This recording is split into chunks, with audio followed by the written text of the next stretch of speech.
พี่น้องเปิดปากมากับดูเพื่อนมื้อนี้ก็มีแผนว่าสิไปพุ่นแหละก็คือสิไปหาห้อยเนาะพี่น้องเนาะเอาก่อนอื่นหมดกราบทักทายสวัสดีแล้วก็สบายดีเด้อพ่อแม่และ FC ทุกท่านเบิดสุขสุขคนบ่ว่าจะเป็นภายในหรือว่าต่างประเทศขอกราบทักทายสวัสดีสบายดีเด้อพี่น้องนี่ก็ได้กะแกมกระทงไว้อันนี้กระทงเปื้อนแล้วไม่ได้ซักกระทงเปื้อนแล้วพี่น้องก็มีแผนว่าสิไปหาห้อยหลังจากที่น้องกับไปตูนเลือกหมากทุดินเป็นทีสำเร็จเรียบร้อยแต่ว่าตอนนี้ทางไอตูนเพิ่นก็ออกไปเบิ่งสวนแล้วก็ที่จริงแล้วน้องก็คิดว่าสิไปนำแต่ว่าไอตูนเพิ่นบ่ให้ไปนำเพราะว่าเพิ่นว่าเส้นทางมันจักยากบ่อยากให้ไปนำประมาณนี้แต่ว่าที่น้องสิไปนำหั่นแม่น้องก็อยากเบิ่งสวนนั่นแหละเพราะว่าโดนแล้วที่น้องบ่ได้ไปตามที่พี่น้องได้เห็นในคลิปหั่นแหละบ่ได้ไปเบิ่งสวนโดนแหละ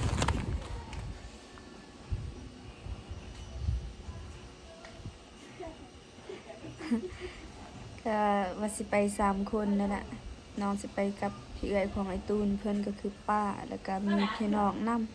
พี่น้องของไอตูนนั่นแหละนั่นตั้งแต่น้องก็โดนแล้วบ่เคยไปหาหอยหางมหอยเนี่ยโดนแล้วบ่เคยไปตั้งแต่สมัยน้องยังเป็นสาวเป็นบ่าวกับไอตูนนั่นแหละที่บ่เตียงเพิ่นปล่อยปลาอยู่หนองแม่นอยู่ทงนาน้องกั้นถ้าว่าผู้ใดยังจื้อแต่ว่าถ้าผู้ใดเป็น FC น้องอาจจะจื้ออยู่คลิปนั้นตั้งแต่นั้นมาก็บ่เคยไปหาหอยแล้วก็จนมาหาในตอนนี้คันอยู่เฮือนซื่อๆน้องก็รู้สึกอยากนอน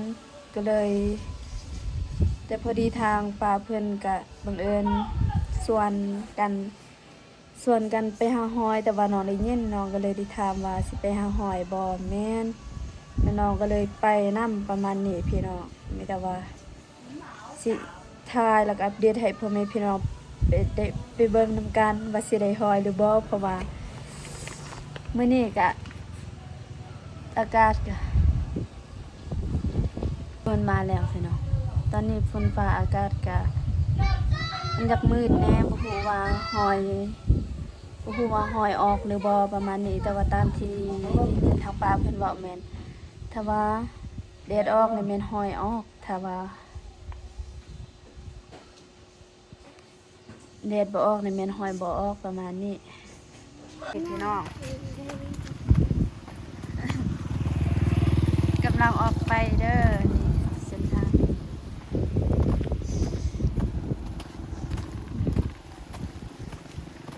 มา4 คนนี่กับนางตาสบายดีเด้อสบายดีเด้อนี่เหือนใหม่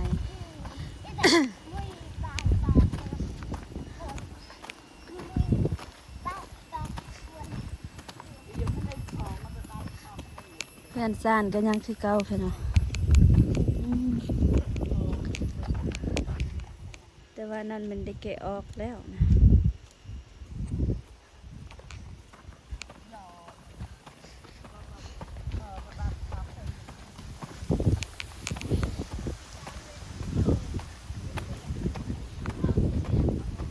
โป้มักสิดาใจ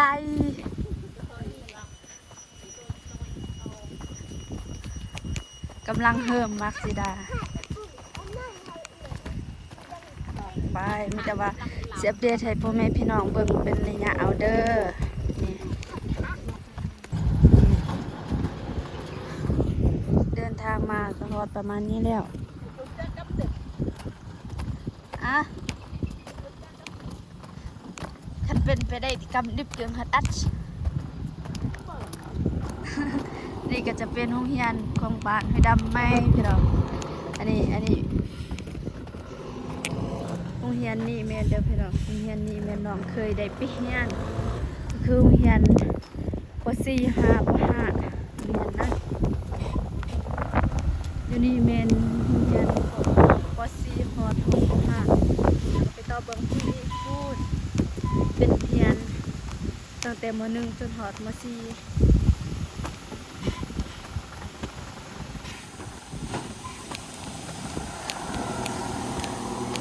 เดินทางไปหางมหอยผู้ที่ใส่เสื้อสีแดงหันเป็นแม่ของน้องลิตาเพิ่นเป็นคนบ้านเดือนซ่าแต่ว่ามาเอาอ้ายของไอ้ตูนอยู่นี่คือน้องอยู่บ้านอาหังนี่แหละตอนนี้ก็ฮอดอยู่เฮือนของอ้ายอนงแล้ว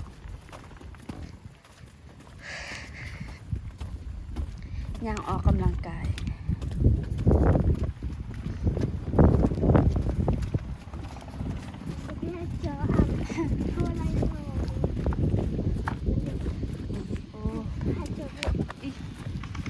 เกือบ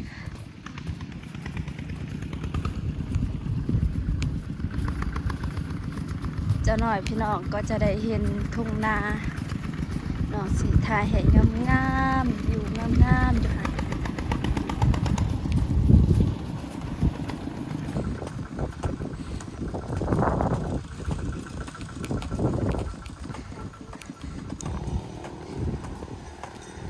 ใกล้สิฮอดทุ่งนาแล้วพี่น้องนี่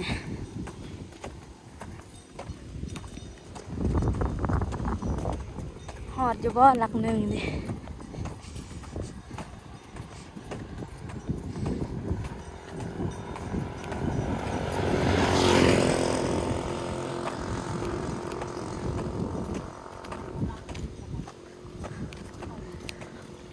ฟูฟู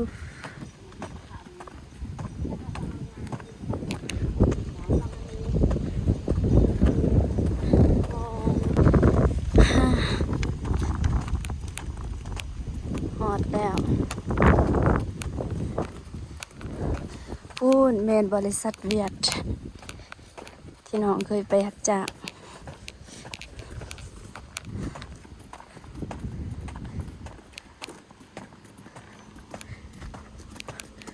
ขั้วสายทุ่งนามาจ้ะ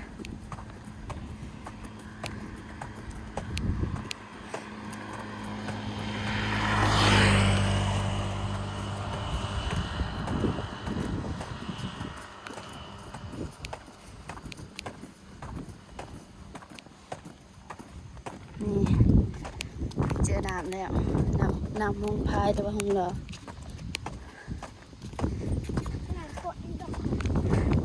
จิเคยได้ตะคมเนาะให้สวงอ่างเฮียนเคยไปอาบไปเทน้ำเปื้อนไปอาบแล้วก็ไปหากระปูอยู่เขตนั้น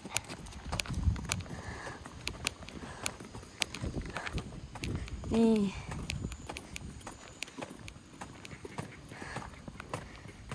นี่เป็นทุ่งนาหลังจากทุ่งนาแล้วก็เป็นบริษัทเวียดบริษัทกาแฟนี่แหละ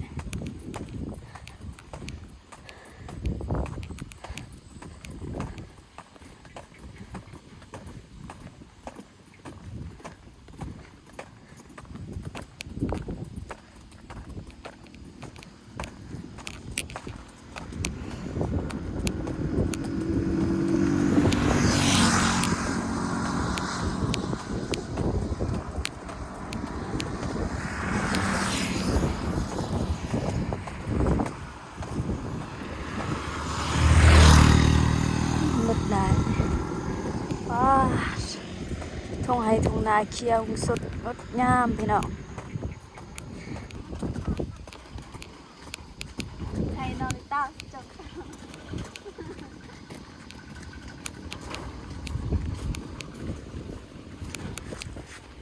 นี่บางยานี่แม่นน้องลิตาจับกล่องเด้อพี่น้องป้าสดชื่นหัวใจฮะเดี๋ยวได้มีหอยยังได้อยู่นี่เดี๋ยวได้หอยเดี๋ยวได้เบิ่งหาหอยพี่น้องบ่ฮู้ว่าหอยยังเพราะว่าน้องก็บ่เคยมาแถวนี้ใช่เดี๋ยวได้โอ้เบิ่งล้างอ่ะหอยย่างเขาเอิญนี่พี่น้องคอมเมนต์มาเด้อน้องบ่ฮู้หอยย่างแต่ แต่ว่าเคยกินของที่พวกร้านของไอตูนเพิ่นหาเก็บแต่ว่าตอนน้องยังอยู่กันพ่อแม่แม่น้องเคยกินหอยแบบนี้แต่ว่าหอยแบบนี้นี่แม่นเฮ็ดกินคือเบื่อแซ่บหอยปักม่วงเฮ็ดกินบ่แซ่บแบบเฮ็ดถูกฮะน้ำในตาเนี่ยมัดพรมเนาะ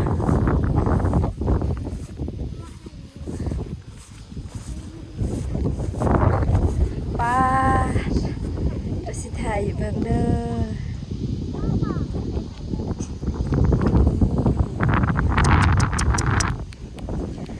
ธรรมชาติที่สวยสดงดงามอยู่ในประเทศลาวอยู่พุ่นแมนเส้นทางในระหว่างเส้นทางจะมีกรุงใหม่ใหญ่หลังจากกรุงใหม่ใหญ่แล้วก็มีทุ่งหน้า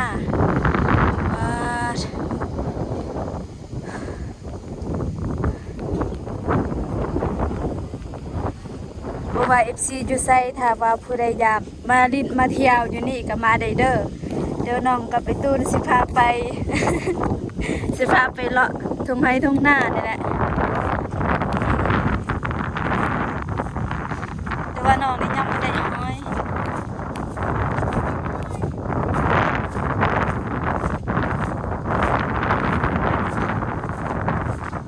เดี๋ยวได้นี่บอก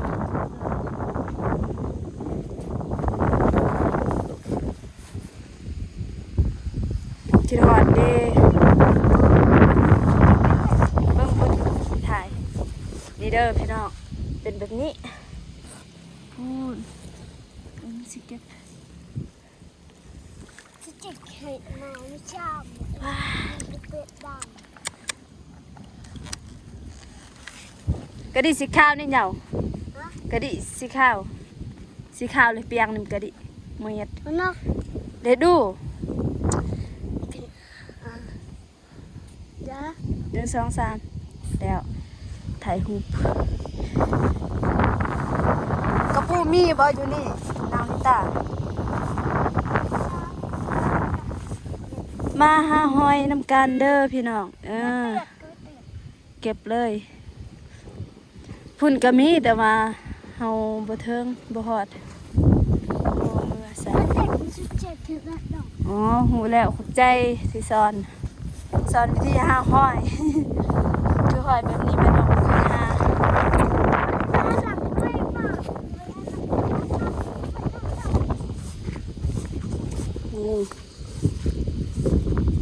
มีแต่ว่าสิทายเป็นระยะให้พ่อแม่พี่น้องได้เบิ่งนำกันว่าน้องสิได้บ่หอยหั่น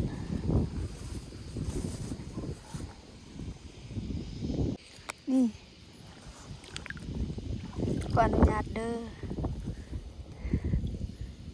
นี่ประมาณนี้พี่น้องคันว่านางตาเพิ่นบ่ได้บอกวิธีหาหอยแบบนี้น้องคือบ่รู้เลยเพราะว่าบ่เคยหาก็หามื้อนี้ไม่แลก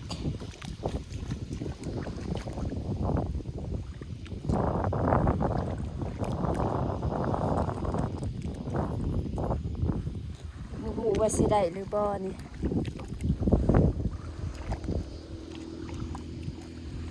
นี่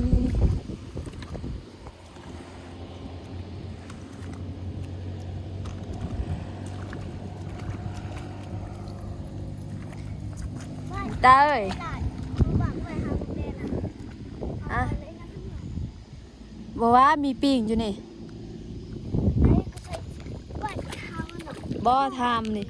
มีปิ่งบ่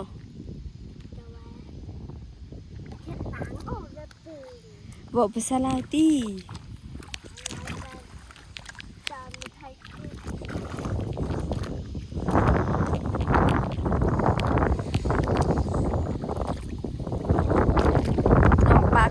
ไว้ดูคันหน้า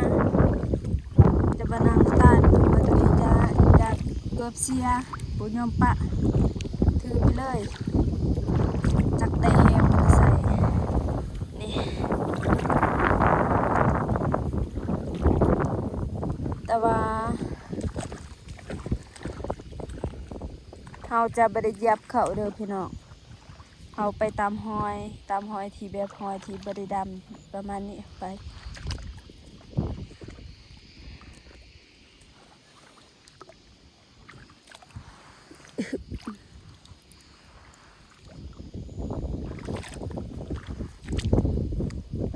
ไปหาบอลไหมบ่ตา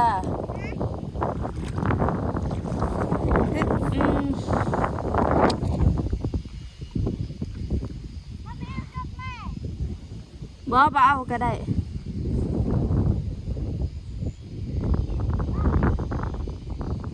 จากบ้านมาแสนไกลหัวใจยังเธอมือได้พอ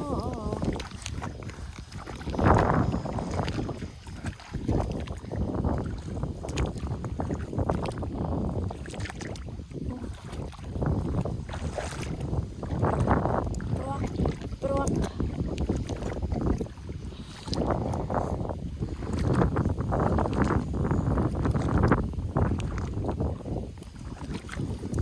ตอนมาถ่ายคลิปกับเมียกดกูก่อนไม่จำแล้วก็รับกล่าว บ่ได้พี่น้องอ่ะยายอ่ะ อันไหนก่อนชุดลูก ยากอยู่นี่พุ่นไปทางพุ่นลุยนางลิตานี่กับป้าต่างหยังจากมาเนาะติดข่อย ครั้ง คือนี่แหละส่วนป้าเพื่อนไปหาหอยเบื้องพุ่นแล้วก็แม่เพื่อนพูนแล้วก็เพื่อนตามหาข่อย นำหาข่อยตลอดอู้อี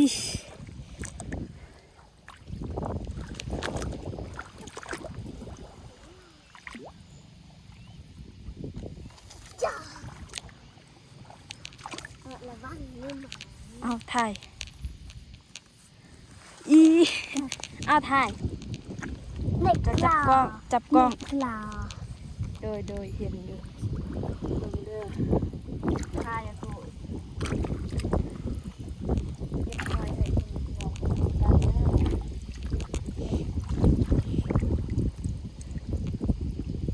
เห็นบ่ เต็ม ให้น้องนิตาจับกล้อง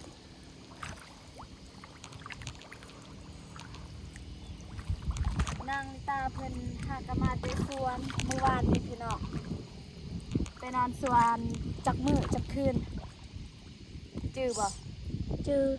จักมื้อจักคืน 2 คืน บัว4 คืน4 คืน ยังจื้อแต่ว่าเมื่อวานนี้เพิ่นมาบ้านพอดีตอนกลางคืนนี่แม่น้องได้ฟันก้อนก็คือฟันได้เห็นน้องชายของน้องลิตาแล้วแหละพ่อแม่แล้วก็น้องลิตานำฟันว่าอยู่นำกันนั่นแหละพอดีตื่นเช้ามาน้องก็เว้าจังซี่มื้อนี้นี่คือสิแม่นทางครัวของน้องลิตาเพิ่นได้มาบ้านเมื่อคืนนี่น้องฟันแต่ว่าทางไอ้ตุนเพิ่นบ่เชื่อ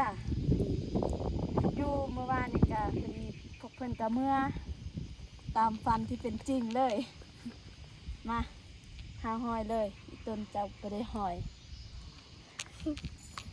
เอาหาเลย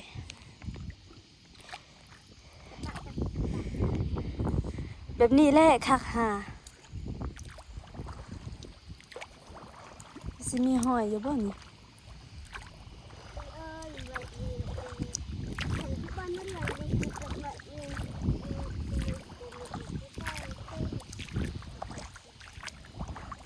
บ่มีนะหอยให้นี่นะ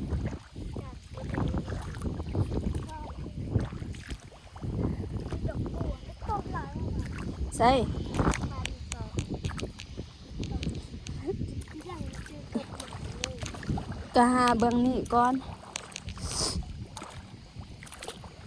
ไป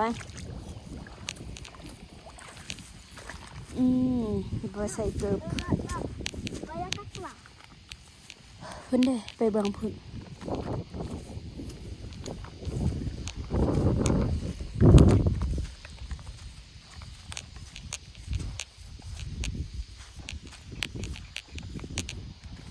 สียงผู้ใด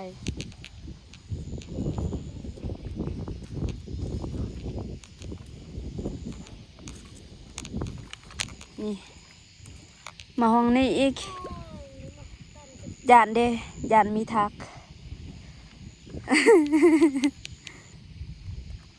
น้องย่านมีทักมีปีงโอเคน้องพ่อแม่พี่น้องตอนนี้ก็เก็บเพียบห้อยเก็บยังบ่เบิดดอกรู้สึกบ่ไหวพูนทางเพิ่นยังเก็บอยู่เดี๋ยวสิให้เบิ่งว่าน้องได้เท่าใดได้จักโตนี่กระทงจนเปื้อนหมดเลยพี่น้องตามเบิ่งในซ้ำนี่ก็พอกินแล้วเพราะว่าน้องความคิดน้องแม่นน้องสิเฮ็ดกินเป็นข้าวเบื่อพี่น้องถ้าว่าสิเฮ็ดกินแบบนี้มันบ่พอหลาย